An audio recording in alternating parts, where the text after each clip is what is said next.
میری عملی جو پارٹی ہے اور عملی سیاست کی جو پہلی پارٹی ہے وہ پاکستان تحریک انصاف ہی. اچھے لوگوں کو جو کرپشن میں انوالو نہیں ہیں تو ان کو اپنے ساتھ ضرور لینا چاہتے ہیں، وہ جس پارٹی سے بھی ان کا تعلق ہو. اس میں ہمیں کوئی شک نہیں ہے کہ خان صاحب دیانتداری کے ساتھ محنت کر رہے ہیں تاکہ اس ملک کے حالات بہتر ہو جائیں. ہماری پارٹی کسی بیرسٹر سلطان محمود صاحب کے ساتھ بھی نہیں ہے اور کسی سردار تنیم الیاس صاحب کے بھی ساتھ نہیں ہے، نہ ان کی یہ پارٹی ہے. وہ آئے ہیں وعدوں کی لے کر پٹاری، نیا جال لائے پرانے شکاری.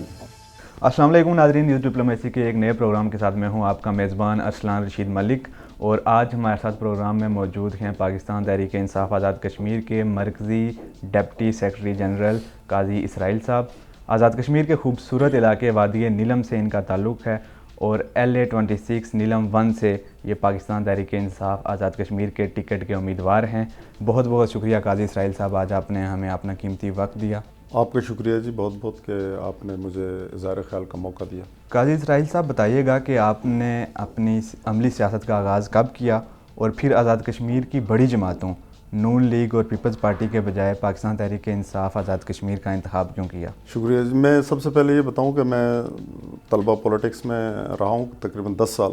اسلامی جمعی طلبہ پاکستان کے پلیٹ فارم سے طلبہ پولیٹکس میں رہا ہوں. پھر بزنس مینوں کی جو چیمبرز ہیں، کراچی چیمبر آف کامرس میں پولیٹکس میں رہا ہوں، یہاں راولپنڈی چیمبر آف کامرس میں بھی. گزشتہ 10 سال سے میں جو ہے وہ تقریباً PTI کے ساتھ وابستہ ہوں. پہلے پاکستان میں تھا اور پھر آزاد کشمیر میں. تو راجہ مصدق خان جو چیف آرگنائزر تھے اس وقت پاکستان تحریک انصاف آزاد کشمیر کے، تو ان کے ساتھ میں deputy chief organiser Azad Kashmir رہا ہوں. تو اس کے بعد مسلسل PTI کے پلیٹ فارم سے ہم یہ جدوجہد کر رہے ہیں اور آج تک یہ سلسلہ جاری و ساری ہے. میری عملی جو پارٹی ہے اور عملی سیاست کی جو پہلی پارٹی ہے وہ پاکستان تحریک انصاف ہی ہے. قاضی اسرائیل صاحب، ہم دیکھتے ہیں کہ آپ لوگ پیپلز پارٹی اور نون لیگ والوں کو کرپٹ کہتے ہیں، لیکن انہی جماعتوں میں سے الیکٹیبلز کو بھی اپنے ساتھ شامل کر رہے ہیں. یعنی آپ کی جماعت کا نعرہ کچھ اور ہے اور عمل کچھ اور. کیا کہیں گے اس پر؟ تقریباً یہ روز سوال ہو رہا ہے. ہمیشہ میں ایک بات کہتا ہوں کہ دنیا میں لوگ وہی رہتے ہیں، آپ کو جو بدلتی ہے وہ آپ کی قیادت بدلتی ہے. تو نئے لوگ وہ ہوتے ہیں کہ جو آپ قیادت ان کو جو راہ دکھاتی ہے اس کے مطابق چلنے والے لوگ ہوتے ہیں، ورنہ سیاست میں راتوں رات جو سیاسی ورکر ہے وہ نہیں بنتے. یہ بھی بہت لمبے پروسیس سے بنتے ہیں. تو ہم یقیناً ساری پارٹیوں میں سارے لوگ جو ہے وہ کرپٹ نہیں ہیں، ساری پارٹیوں کے سارے لوگ بددیانت نہیں ہیں اور ان ایفیشینٹ بھی نہیں ہیں. تو پہلے دن سے خان صاحب کا بھی یہی طریقہ کار رہا ہے اور یہی ان کا موقف ہے اور ہمارا بھی یہی موقف ہے کہ ہم اچھے لوگوں کو جو کرپشن میں انوالو نہیں ہیں تو ان کو اپنے ساتھ ضرور لینا چاہتے ہیں، وہ جس پارٹی سے بھی ان کا تعلق ہو. لیکن کرپٹ اور بددیانت آدمی کا ہم پیچھا کریں گے چاہے وہ ہماری اپنی پارٹی کا ہی کیوں نہ ہو. یہ ہمارا موقف ہے. قاضی صاحب، ہم دیکھتے ہیں کہ مہنگائی اپنے عروج پر ہے، گیس، پیٹرول اور بجلی کی قیمتیں مسلسل بڑھتی جا رہی ہیں. تو وفاقی حکومت نے ابھی تک ایسا کیا ہے کہ جس کی بنیاد پر آپ آزاد کشمیر میں لوگوں سے ووٹ مانگیں گے، اور آپ کیا سمجھتے ہیں کہ ایسی سچویشن میں آزاد کشمیر کے لوگ PTI کو ووٹ دیں گے؟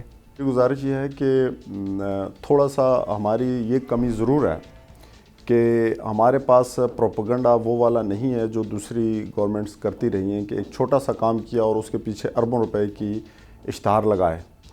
لیکن پاکستان تحریک انصاف کی جو یہ بنیادی بات کہ اس سے میں ضرور ایگری کرتا ہوں کہ مہنگائی میں اضافہ ہوا ہے. ایک بات، پیٹرول وغیرہ تو خیر یہ انٹرنیشنل مارکیٹ ہے، جب کم ہوتا ہے یا زیادہ ہوتا ہے یہ تھوڑا بہت چلتا رہتا ہے. لیکن اکنامکس کی جو صورتحال بہتر ہو رہی ہے. دیکھیں آپ، بہت بنیادی چیزیں کہ ہماری ایکسپورٹ جو ہیں وہ گزشتہ 8 سالوں کے مقابلے میں ہر مہینے کے حساب سے بڑھ رہی ہیں، جبکہ دنیا جو ہے وہ کووڈ-19 کے وجہ سے بہت پریشانی کی صورتحال سے گزر رہی ہے. اس کے باوجود ایکسپورٹ میں اضافہ ہو رہا ہے، اس کے باوجود ہماری انڈسٹری جو ہے وہ فل چل رہی ہے اور ایکسپینڈ ہو رہی ہے. اس کے علاوہ جو ہے وہ آپ دیکھیں گے تو پہلی دفعہ جو ہے وہ جو خسارہ ہے ہمارا، یعنی کہ اخراجات کا اور آمدن کا کرنٹ ڈیفیسٹ جو ہے وہ پہلی دفعہ 17 سال بعد ختم ہو گیا اور ہم سرپلس میں جا رہے ہیں. تو یہ وہ بہت بنیادی چیزیں. اس کے علاوہ جیسے میں آزاد کشمیر کے لیے کہوں گا کہ خان صاحب نے سب سے پہلے غریب لوگوں کے لیے جو صحت انصاف کارڈ جاری کیا ہے کہ ہر فیملی کو یہ مل رہا ہے, بلا تخصیص مل رہا ہے, اور ہر آزاد کشمیر کے ہر شہری کو اس سے مستفید ہوگا. اور اسی طریقے سے احساس پروگرام میرٹ پہ جا رہا ہے کہ آپ دیکھیں گے کہ ڈیجیٹل سروے اس کا ہو رہا ہے. 13 قسم کے لوگوں کو جو اس میں سے نکل جائیں گے آٹومیٹکلی, ان کے علاوہ باقی سب لوگوں کو وہ مل رہا ہے. اس کے علاوہ اگر آپ دیکھیں گے ہمارا LOC پیکج میرٹ پر اور صاف اور شفاف مل رہا ہے. کوئی یہ نہیں کہہ سکتا کسی بھی پارٹی کا بندہ, اپوزیشن کا آدمی, کہ ہم لوگ وہاں پر اپنے لوگوں کو دلوا رہے ہیں. ہماری گورنمنٹ جو ہے وہ مخصوص لوگوں کو نواز رہی ہے, جس طرح پہلے یہ تھا پیپلز پارٹی مسلم لیگ نے تمام اپنے لوگوں کو BISP میں بھرا, اور ابھی وہ لوگ اس چیز بلکہ ابھی پیسے ریٹرن بھی ہو رہے ہیں. تو یہ وہ بہت بنیادی چیزیں ہیں جس کا ہم نے وعدہ کیا ہوا کہ ہم میرٹ پہ چیزوں کو لے کے جانا چاہتے ہیں. ڈیجیٹل کر رہے ہیں ہر چیز کو.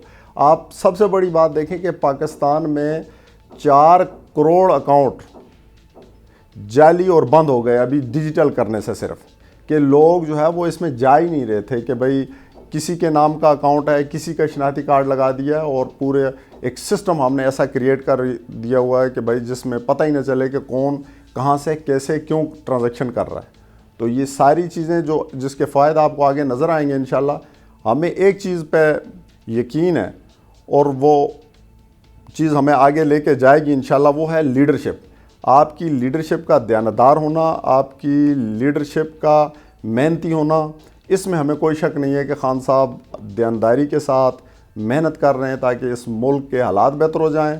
اداروں میں ابھی اصلاحات ہو رہی ہیں, ساری تمام اصلاحات موجود ہیں اور ٹیبل پر موجود ہیں. یہ صرف اتنی سی بات ہے کہ جیسے ہی سینٹ کے الیکشن ہو جائیں گے انشاءاللہ پاکستان تحریک انصاف ایک اکثریت حاصل کر لے گی, اس کے بعد یہ سارے قوانین بدلیں گے. سروسز میں اسٹرکچر بدل رہا ہے ہمارا. جب سروسز اسٹرکچر اور ہر محکمے کی اصلاحات بدلیں گی تو آپ کو انشاءاللہ بھرپور نظر آئے گا کہ کیسے بہتری آ رہی ہے. حال ہی میں سردار تنویر الیاس صاحب کی انٹری ہوئی ہے پاکستان تحریک انصاف آزاد کشمیر کی سیاست میں. تو جب سے ان کی یہ انٹری ہوئی ہے تب سے ہم دیکھ رہے ہیں کہ پاکستان تحریک انصاف میں ایک واضح تقسیم نظر آ رہی ہے. گو کہ زیادہ تر رہنما بیرسٹر سلطان محمود چودھری صاحب کے ساتھ کھڑے ہیں, لیکن کچھ رہنماؤں کی ملاقاتیں سردار تنویر الیاس صاحب کے ساتھ بھی ہو رہی ہیں. تو آپ نہیں سمجھتے کہ اس تناؤ کی وجہ سے تحریک انصاف کو کوئی نقصان ہوگا؟ بالکل بھی نہیں جی. ہماری پارٹی کسی بیرسٹر سلطان محمود صاحب کے ساتھ بھی نہیں ہے, اور کسی سردار تنویر الیاس صاحب کے بھی ساتھ نہیں ہے, نہ ان کی یہ پارٹی ہے. پارٹی جو ہے وہ عمران خان صاحب کی ہے, اور انہوں نے چیف آرگنائزر سیف اللہ خان نیازی صاحب کو لگایا ہوا ہے. تو خان صاحب جن کو بھی اختیارات دیں, ابھی بیرسٹر سلطان محمود صاحب کو پریزیڈنٹ بنایا ہوا ہے انہوں نے, تو وہ پریزیڈنٹ ہے آزاد کشمیر تحریک انصاف کے, اور اگر کوئی ذمہ داری خان صاحب نے جو ہے وہ سردار تنویر الیاس صاحب کو دی تو وہ بھی ایک بڑے باصلاحیت, بڑے صاف شفاف قسم کے آدمی ہیں, تو وہ بھی اپنا کردار ادا کریں گے خان صاحب کی ہدایت کے مطابق. کیونکہ خان صاحب نے ہی ان کو چیئرمین انویسٹمنٹ بورڈ لگایا ہوا ہے, خان صاحب نے ہی ان کو ایڈوائزر ٹو CM پنجاب لگایا ہوا ہے. تو اگر خان صاحب نے ان کو کوئی ذمہ داری دی تو وہ کوئی مسئلہ نہیں ہے. نہ کچھ لوگ جو ہے وہ بیرسٹر سلطان محمود صاحب کے ساتھ ہیں, اور نہ کچھ لوگ ان کے ساتھ ہیں. ہم سب لوگ جو ہے وہ عمران خان کے ساتھ ہیں. خان صاحب کی جو ڈائریکشن ہوگی انشاءاللہ ہم اسی پر چلیں گے. تحریک انصاف اگر آپ کو ٹکٹ دیتی ہے اور پھر آپ کے حلقے کے لوگ بھی آپ پر اعتماد کرتے ہیں اور آپ منتخب ہو جاتے ہیں, تو منتخب ہونے کے بعد اپنے حلقے کے حوالے سے آپ کی 3 بڑی ترجیحات کیا ہوں گی؟ دیکھیں جی, انشاءاللہ میں بہت عرصے سے اپنے حلقے میں 10 سال سے کام کر رہا ہوں مسلسل عوام کے لیے, اور مجھے ایک ایک وہاں کے مسائل کا علم ہے. اس میں سب سے بڑی بات یہ ہے کہ ہمیں انفراسٹرکچر بھرپور چاہیے. نیلم ویلی چونکہ 8 جو ہے وہ سب ویلیز پر مشتمل ہے, اور آزاد کشمیر کا 27% رقبے کے اعتبار سے بہت بڑا ضلع ہے, اور اسی اعتبار سے آزاد کشمیر کی سب سے خوبصورت علاقہ بھی نیلم ویلی کے اندر بے شمار جو ہے وہ سیاحتی مقامات ہیں, اور وادی گریس, وادی شونٹھر, وادی اور رتی گلی, اور 22 جھیلیں, 21,000 فٹ کی بلندی تک اس کے اونچے پہاڑ ہیں, اور اتنے بہترین اس کے دریا ہیں. اس کی پوٹینشیل بے پناہ سیاحت کی ہے.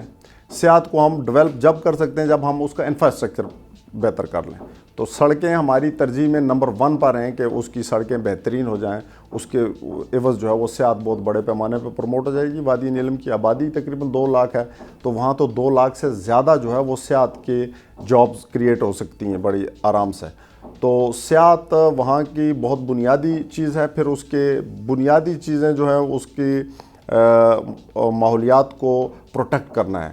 اس کے دریا برباد ہو رہے ہیں, اس کے پانی خراب ہو رہے ہیں, پھر اس کے جنگلات بالکل برباد ہو رہے ہیں چونکہ اس کا بڑے پیمانے پہ اسمگلنگ ہو رہی ہے, کٹنگ ہو رہی ہے, اور اس کی وائلڈ لائف برباد ہو رہی ہے.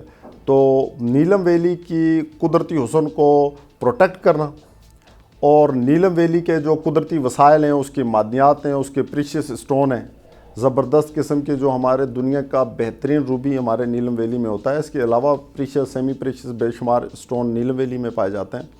تو وادی نیلم تو آزاد کشمیر کا سب سے رچ علاقہ ہے. اور پھر وہاں کی سیاحت میں سب سے بڑی بات یہ ہے کہ وہاں پہ جو تاریخی اور مذہبی سیاحت, جیسے شاردا جیسی جگہ جو ہے وہ پورے کشمیر اور پورے وسط ایشیا اور پورے برصغیر کے لیے امپورٹنٹ ہے کہ وہ تاریخی طور پر ہندوؤں کے لیے اور بدھ مت کے لیے بڑی اہم جگہ ہے, جہاں کی جو شاردا دیوی ہندوؤں کے لیے بہت ہی مقدس ہے. اور شاردا یونیورسٹی اور شاردا رسم الخط جو ہے اس کا تاریخ کی ساری کتابوں میں, البیرونی کی کتاب الہند سے لے کے راج ترنگنی جو پنڈت کیلن نے لکھی ہے, تو یہ ساری کتابوں میں آپ کو شاردا کا تذکرہ اور شاردا کا باب ملے گا. اور شاردا کی یونیورسٹی آج بھی سیاحوں کے لیے بہت ہی اہمیت رکھتی ہے. تو نیلم ویلی جو ہے وہ سیاحت کا ایک بہترین علاقہ ہے جہاں پر بے شمار وسائل اور بھی ہیں, لیکن میں سمجھتا ہوں کہ سب سے جلدی, سب سے آسان اور سیاحت کی پروموشن وہاں پر ممکن ہے. قاضی صاحب, الیکشن سے قبل اپنے حلقے کے لوگوں کے نام اگر کوئی پیغام دینا چاہیں. میں پورے آزاد کشمیر کے لوگوں کو کہوں گا کہ وہ آئے ہیں وعدوں کی لے کر پٹاری, نیا جال لائے پرانے شکاری. تو ان سے آپ کو بچنا ہے کہ پرانے شکاری جو ہے وہ نئے جال کے ساتھ آپ کے پاس آ جائیں گے. آپ نے اچھے نوجوان پڑھے لکھے بہترین صاف اور شفاف لوگوں کا چناؤ کرنا ہے اور بھرپور طریقے سے ان کا ساتھ دینا ہے تاکہ آپ کی اپنی حالت بدل سکے. ورنہ اللہ تعالیٰ نے ان لوگوں کی حالت نہیں بدلی جو خود اپنی حالت کو نہیں بدلتے. تو اپنی حالت کی بدلنے کے لیے, اپنے علاقے کی بہتری کے لیے آپ اچھے صاف شفاف پڑھے لکھے لوگوں کو آگے لائیں, اور ان لوگوں کو جو سالہ سال سے اور نسل در نسل علاقوں کو اور ہمارے ملک کو لوٹتے چلے آ رہے ہیں ان کو ریجیکٹ کریں. قاضی اسرائیل صاحب, آزاد کشمیر حکومت کو تحریک آزادی کشمیر کا بیس کیمپ کہا جاتا ہے, لیکن یہ بیس کیمپ حقیقی معنوں میں اپنا کردار ادا نہیں کر پایا. اگر تحریک انصاف آزاد کشمیر میں حکومت بنا لیتی ہے تو آپ لوگ آزاد خطے کو تحریک آزادی کشمیر کا حقیقی بیس کیمپ بنانے کے لیے کیا اقدامات کریں گے؟ بس ہماری بدقسمتی ہے جی, قوموں کی زندگی میں یہ اس طرح کی چیزیں جو ہیں اس کو محکومی کی طرف لے کے جاتی ہیں, تو اس میں قوم کے لوگوں کا اور ان کے لیڈروں کا بڑا کردار ہوتا ہے. آزاد کشمیر کی حکومت صرف اس مقصد کے لیے بنائی گئی تھی اس وقت کہ اس نے جو مقبوضہ علاقہ ہے اس کو کس طریقے سے آزاد کروانا ہے, اس کے لیے رات دن کوششیں کرنی ہے. ہماری ترجیحات جو ہے وہ آہستہ آہستہ بدل گئی اور یہاں پر اقتدار کی لڑائی شروع ہو گئی, اور اپنے اختیارات اور پھر اپنے جو وسائل کو کس طرح سے استعمال کرنا ہے اس پر کام شروع ہو گیا. تو تحریک آزادی کشمیر جو ہے وہ پس پردہ چلی گئی. تو میں نے جس طرح پہلے بھی گزارش کی تھی کہ تحریک آزادی کشمیر سب سے بڑی بات یہ ہے کہ کشمیریوں کے بچے نے جب یہ طے کر لیا ہے کہ انہوں نے غلام نہیں رہنا اور انہوں نے آزادی حاصل کرنی ہے ہندوستان کے اس جابرانہ قبضے سے, کہ جو انہوں نے 10 لاکھ فوج وہاں پہ لگا کے ان کی آزادی سلب کی ہوئی ہے, تو یہ لمبا عرصہ رہ نہیں سکتی. چونکہ قوموں کی زندگی میں یہ سب سے بڑی بات ہوتی ہے کہ جب ان کا ہر بچہ مرد و زن یہ طے کر لے کہ ہم نے غلام نہیں رہنا تو پھر اس کو غلام رکھا نہیں جا سکتا. دوسری بات یہ ہے کہ تحریک آزادی کشمیر کے لیے میں سمجھتا ہوں کہ پاکستان تحریک انصاف کی سب سے بڑی بات یہ ہے کہ خان صاحب کا خود اپنا بڑا کردار, بڑا اسٹینڈ لوگوں کے لیے, انٹرنیشنل کمیونٹی کے ساتھ, اور پھر کشمیریوں کو بہت بڑی مورل سپورٹ آپ مقبوضہ کشمیر کے اندر دیکھیں گے, بلکہ ہندوستان کے اندر بھی آج عمران خان زندہ باد اور مقبوضہ کشمیر کے اندر تو یہ ہے ہی. اس کی وجہ کیا ہے؟ اس کی وجہ یہ ہے کہ خان صاحب کا ایک بہت بڑا اسٹینڈ ہے کشمیریوں کے لیے, اور پاکستان تحریک انصاف کی حکومت انشاءاللہ جب آزاد کشمیر میں آئے گی تو ہماری یہ کوشش ہوگی کہ وہ واقعی بیس کیمپ کا کردار ادا کرے, کہ تاکہ ہم مقبوضہ کشمیر کے لوگوں کو آزادی دلا سکیں، جو دوسری طرف ہمارے مشکل میں اور پریشانیوں میں اور اس ظلم کے ساتھ مقابلہ کر رہے ہیں نہتے، تو پوری دنیا میں اس آواز کو بلند کیا جائے اور بالآخر جو ہے وہ ہندوستان کی اس ظالمانہ جو اس کے طریقہ کار ہیں، جو ظالمانہ اس کا طرز عمل ہے، جو ظالمانہ اس کا طرز حکومت ہے، اس کو پوری دنیا کے سامنے بے نقاب کیا جائے اور آخر میں مظلوم کشمیریوں کو انشاءاللہ آزادی ضرور ملے گی۔ بہت بہت شکریہ قاضی اسرائیل صاحب، نیوز ڈپلومیسی کو آج آپ نے اپنا قیمتی وقت دیا۔ ناظرین اکرام، آپ نے گفتگو ملاحظہ فرمائی قاضی اسرائیل صاحب کی۔ آج کے پروگرام سے اتنا ہی، ملتے ہیں کسی نئے پروگرام میں نئی شخصیت کے ساتھ، تب تک کے لیے ارسلان رشید ملک کو اجازت دیجیے۔ اللہ حافظ۔